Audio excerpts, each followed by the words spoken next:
अब हम group 16 start करते हैं। ब्राउन रिंग टेस्ट के बाद आप ब्राउन रिंग टेस्ट को मैंने एनसीईआरटी से लिखने के लिए बोला है, नाइट्रिक एसिड का।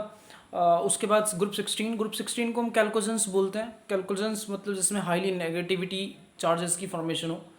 इसमें ग्रुप में जो एलिमेंट्स हमारे पास आएंगे वो आएंगे हमारे पास oxygen, sulphur, selenium, tellurium and पोलियम।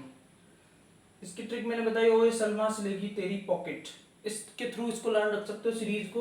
6, 16, 34, 52, 84 इसका एटॉमिक नंबर्स होते हैं। अगर हम कंबाइन करते हैं सल्फर को तो सल्फर कुछ एग्जिस्ट फॉर्म में अवेलेबल है, जैसे लाइक सल्फेट्स में, सच एज जिप्सम। जिप्सम का फॉर्मूला CsO4.2H2 होता है। और एप्सम सॉल्ट की फॉर्म में MgSO4.7H2, बेरेट BsO4। इस ग्रुप की इलेक्ट्रॉनिक कॉन्फ़िगरेशन NH2NP4 होती है। जैसे जैसे इंक्रीज होगा नंबर ऑफ शेल तो एटॉमिक एंड आयनिक रेडियाई हमेशा इंक्रीज होते हैं from top to bottom in the group.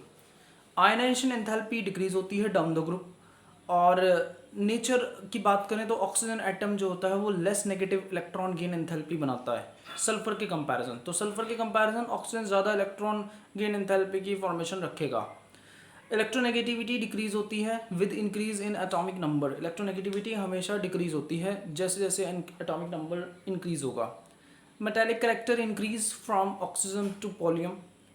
और मेटेलिक करेक्टर हमेशा इंक्रीज होता है ऑक्सीजन से पोलियम की फॉर्मेशन में।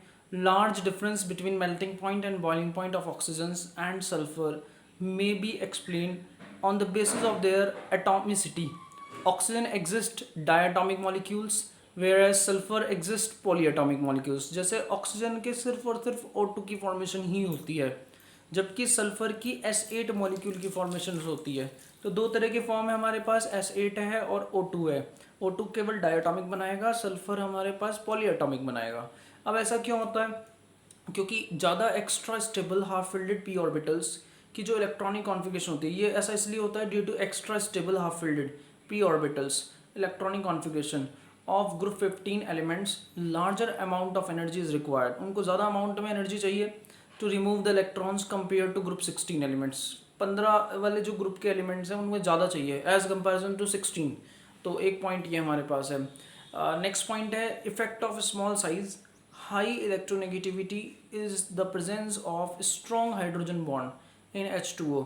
H2O में ज़्यादा इलेक्ट्रोनेगेटिविटी होती है which is not found in H2S, जबकि H2S में ऐसी इलेक्ट्रोनेगेटिविटी नहीं होती। यानी ऑक्सीजन की वजह से ना इलेक्ट्रोनेगेटिविटी बढ़ जाती है।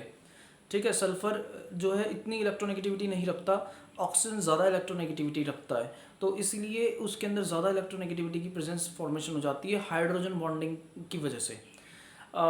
एसिडिक करेक्टर जो है वो हमेशा इंक्रीज होता है फ्रॉम H2O से T की तरफ बढ़ते हुए, यानी नीचे की तरफ चलते हुए।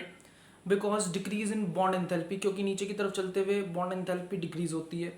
For dissociation of He bond down the groups, नीचे चलते हुए जैसे जैसे डाउन द ग्रुप की फॉर्मेशन होगी तो ये हमेशा इंक्रीज होगी। तो एसिडिक करेक्टर इंक्रीज होता है H2O से T की तरफ बढ़ते वक्त। ठीक है, उसका रीज़न हमने पढ़ा क्या कि बॉन्ड एंथैल्पी डिसोसिएशन जो होता है वो डाउन द ग्रुप कम होता है। तो बॉन्ड डिसोसिएशन एंथैल्पी के हिसाब से ये अरेंजमेंट्स होगा। ठीक है, तो यहाँ तक के पॉइंट्स तैयार करें, इससे नेक्स्ट वीडियो में इसके आगे के पॉइंट्स मिलेंगे ग्रुप 16 के। यहाँ से थोड़ा थ्योरेटिकल पोर्शंस ज़्यादा है और पूरा चैप्टर ही थ्योरी है, वैसे तो इसको रीडिंग साथ साथ करें। ओके।